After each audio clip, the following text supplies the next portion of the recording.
Man must chart his own course as it improves the well-being of mankind. For centuries, we have searched for meaning in existence, convinced that space and time define the limits of reality, that what we see is all there is. And then, the most chilling thought. Whatever reality is, you don't see it. Forces beyond the 4 dimensions we know shape everything. The expansion of the universe, the motion of galaxies, even time itself. But what if beyond this, everything is different? This question takes us beyond science, beyond logic, to something deeper. Because here, we face the unthinkable.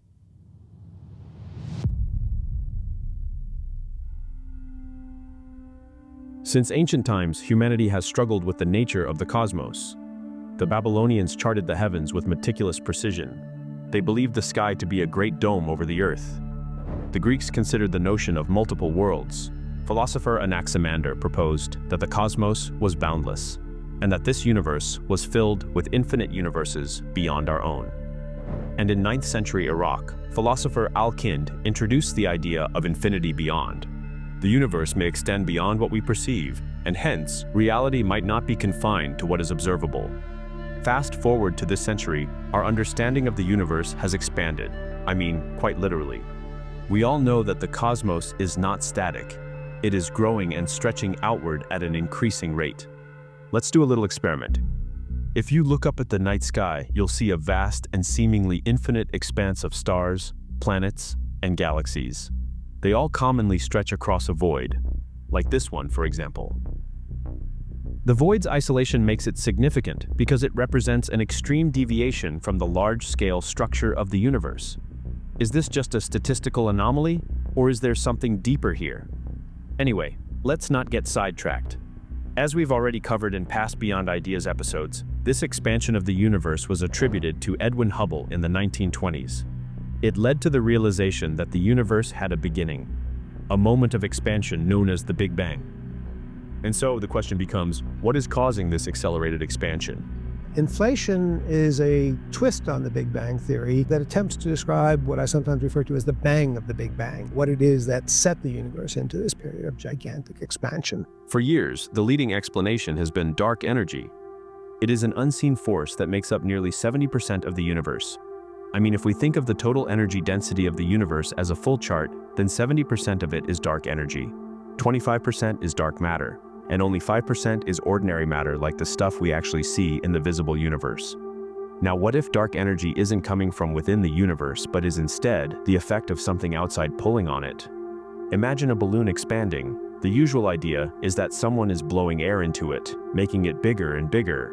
But what if instead an external force is stretching it, pulling on it from a dimension we cannot perceive? If we, as a 4-dimensional spacetime, were embedded in a 5-dimensional membrane, then that 5th dimension, you could imagine that our 4-dimensional thing is expanding in the 5th dimensional thing. That's Professor Charles Liu, the president of the Astronomical Society of New York. To make his concept more approachable, let's give it a fun twist. Now he's going to appear quite frequent in the following segment. In order for that to happen, there are 2 assumptions you can make, and it depends, right? Assumption number 1 is, if that were the case, then that means that our observable universe is just a little bubble in a much larger universe, and something around the outside can therefore create that kind of expansion through suction. If that's the case, our observable universe isn't an isolated system but a bubble within a vastly larger reality. So the next question is, what lies beyond that? Another universe? There are ideas, for example, something called eternal inflation, which suggests that might be a way that multiverse is created. But there's nothing that we know of in terms of the mechanics of the cosmology that we understand that could cause that in that scenario. If we, as a 4-dimensional spacetime, were embedded in a 5-dimensional membrane, then that 5th dimension, you could imagine that our 4-dimensional thing is expanding in the 5th dimensional thing. One possibility is that our 4-dimensional spacetime is embedded in a 5-dimensional framework, and the expansion we see is simply the effect of forces acting in this higher dimensional space. Professor Liu provided a great analogy. It's like how an oil slick spreads across the surface of the water. It just keeps expanding no matter what. So now, if this expansion is driven by surface tension, could we use that to travel, like a mosquito gliding across a pond? If it is some kind of surface tension, that would be an awesome way to travel in the fifth dimension. That's because you're not in our four-dimensional space-time anymore. The laws of speed limits and physics or whatever, mass, etc., could be completely different. This is actually one of the ideas proposed in the Randall-Sundrum theory by physicists Lisa Randall and Raman Sundrum. They suggested that if our space-time were connected to other four-dimensional spacetimes through membranes, it might help explain why gravity is so much weaker. Though we don't yet have the answers, these questions challenge our understanding of reality. What we see may not be the full picture, and that our universe could be just one part of something much bigger. As Carl Sagan so eloquently put it, the Earth is a very small stage in a vast arena. Then, there's another compelling idea about our existence, one that suggests reality isn't what we think it is. What we perceive may be nothing more than a simplified representation of something far more complex, a user interface of some sort, and it's designed not for truth, but for survival. Whatever reality is, you don't see it. You see a user interface. My take is that reality, whatever it is always going to transcend any conceptual theory. That's Donald Hoffman, a cognitive scientist and professor emeritus at the University of California, Irvine. In his book, The Case Against Reality, he presents a bold argument that space and time are not fundamental properties of existence. He even goes so far as to say that space-time is doomed.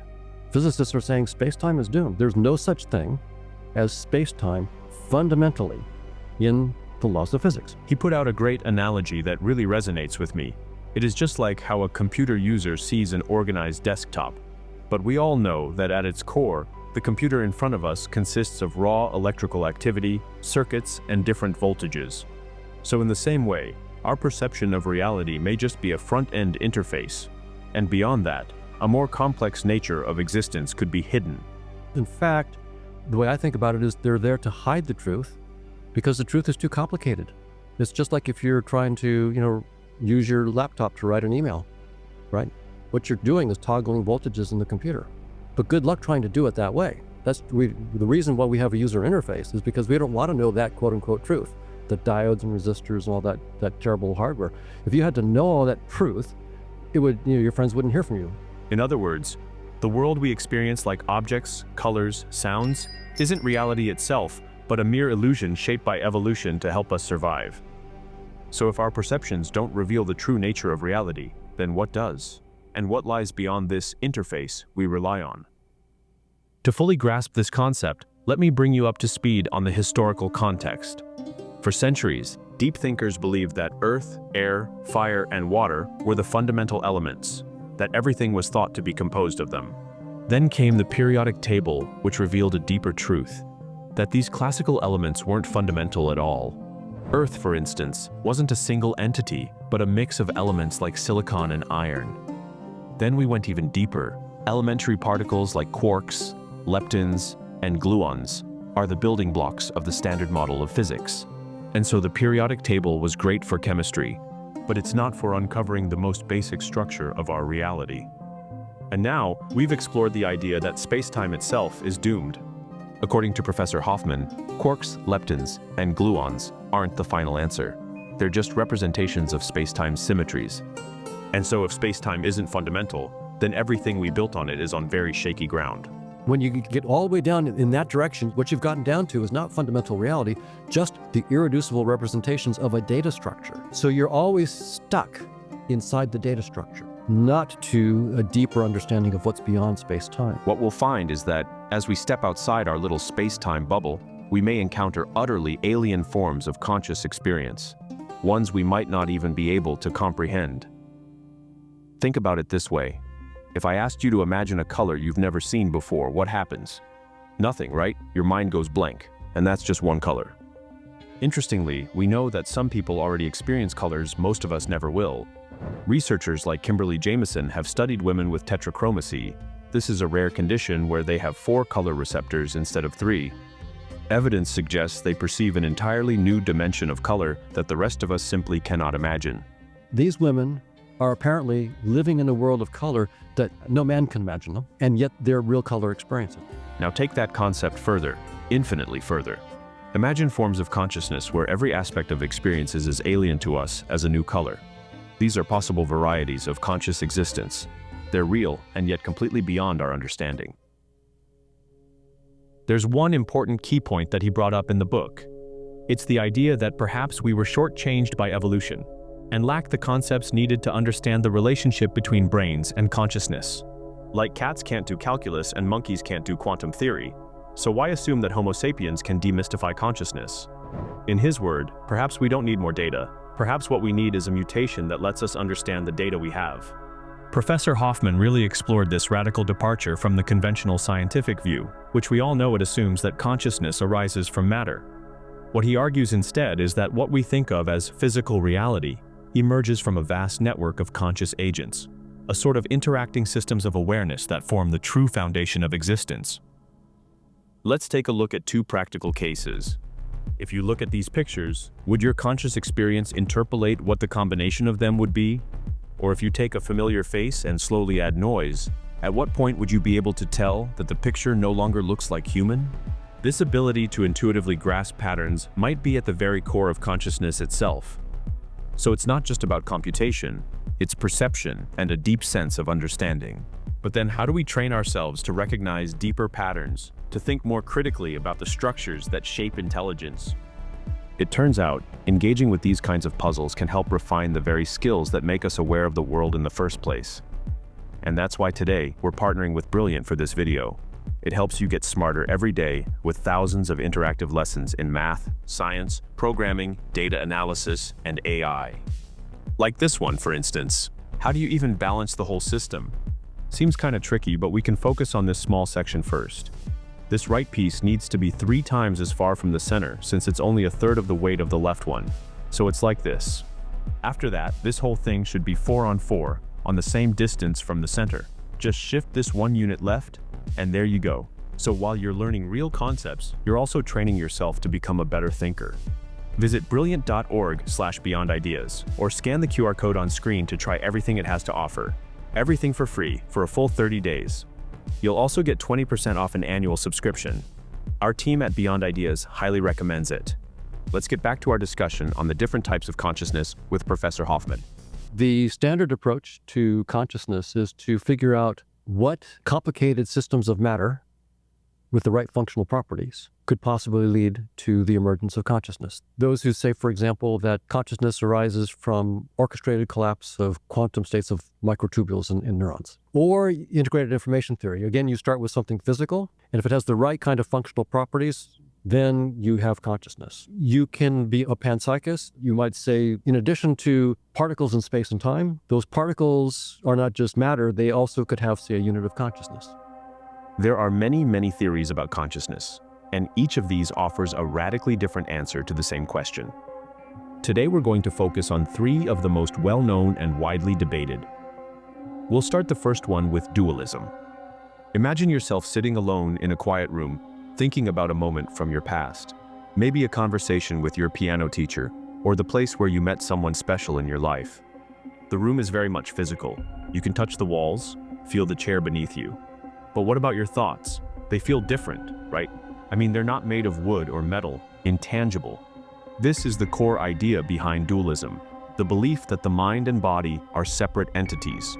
You are not your brain, dualists argue, and your mind isn't just a collection of atoms, it's the ghost in the machine, a non-physical essence that merely uses the body as its vessel.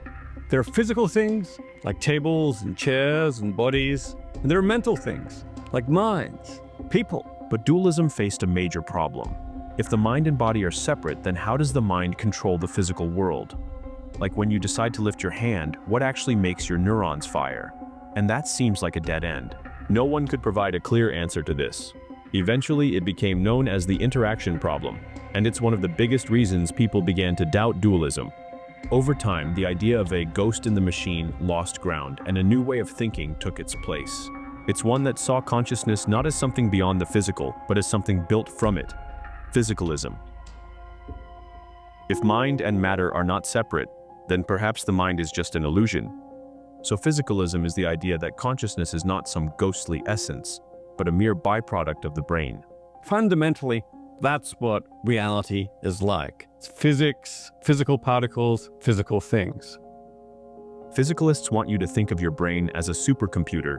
It processes information, fires neurons, and creates the experience of consciousness as a byproduct. There's nothing magical or mysterious about it. And so, since the universe is only matter, then consciousness is nothing more than matter rearranged, an emergent property of the brain. It's no more mysterious than fire emerging from wood. But here's where things get tricky. If consciousness is just a byproduct of the brain, why does it feel like something to be conscious? Why does red look red, love feel like love, or perhaps coffee taste bitter? A computer processes information, but it doesn't experience it. In fact, a network of atoms shouldn't feel like anything at all. And yet here you are, feeling it. Physicalists had no answer. They argue that science will eventually explain how subjective experience arises from physical matter. But for now, the mystery remains unsolved. And so, physicalism and dualism have dominated the debate, but other theories attempt to blend the best insights from both. This one alternative idea seeks a kind of philosophical middle ground. It's panpsychism. The premise of this is very simple. If the brain is made of atoms, and consciousness emerges from the brain, then perhaps atoms themselves are conscious. So panpsychists subscribe to the idea that consciousness is not something that emerges as a feature of complex systems, but something that exists everywhere, a fundamental property of the universe, just like mass or charge. It doesn't literally mean everything is conscious, but the smallest constituents that the book or the socks are made up of have incredibly simple forms of experience.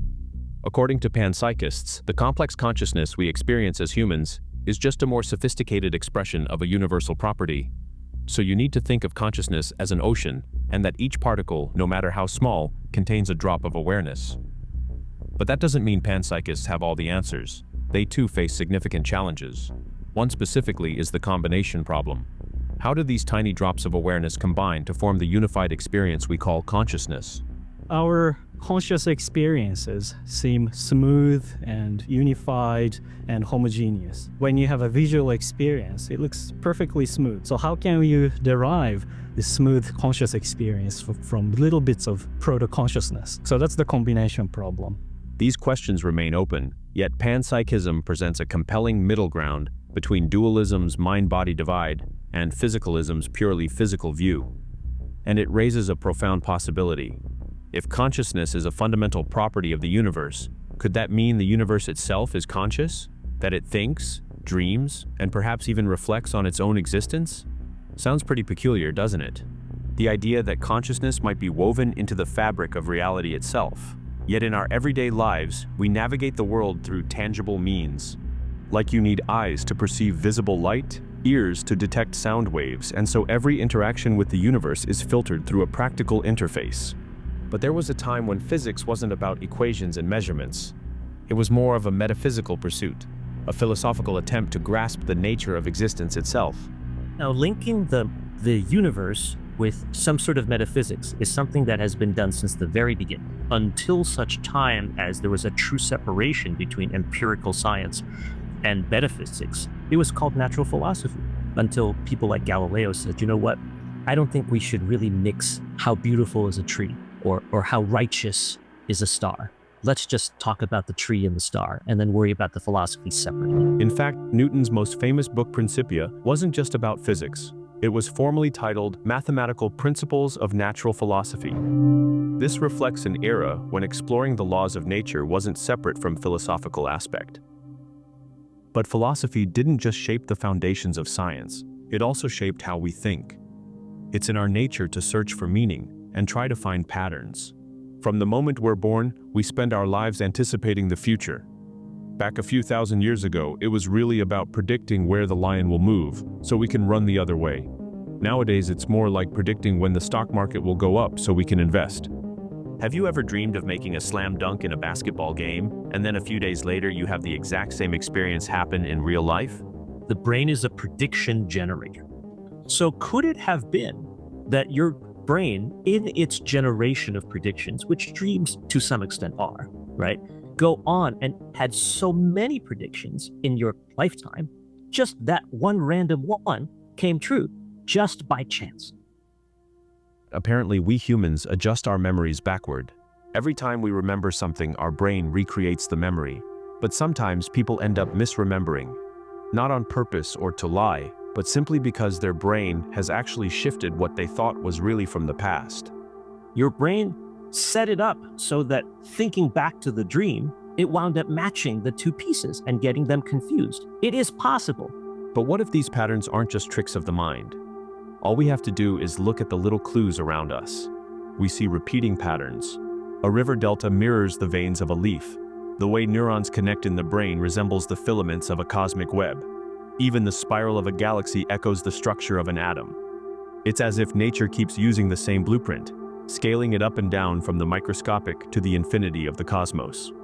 Scientists call these patterns fractals, self-replicating structures that appear at every level of reality. Some theories, like asymptotically safe gravity, suggest that they might be fundamental to how the universe operates. Are these patterns merely the byproducts of physics, or do they hint at an underlying code? If that's the case, then the universe didn't just create us as passive observers. It created us to look back at it. The program wrote itself into existence. And if the universe is conscious, if it is in some sense alive, what does that mean for us? Well, for one, it means we are not separate from it. We are not just watching from the outside. We are woven into its very fabric. We are the cosmos, experiencing itself. There is an old thought experiment in game theory, one that describes a peculiar kind of game. The rules are unknown. The objectives are unclear. Every move alters the board in unpredictable ways. And no matter what strategy you use, the game always ends in a loss. Now, imagine life or consciousness itself is this kind of game. What if existence isn't about winning? Perhaps there is nothing to conquer, nothing to prove, and nothing to solve. Only the unfolding mystery of a universe that is not indifferent, but very much alive.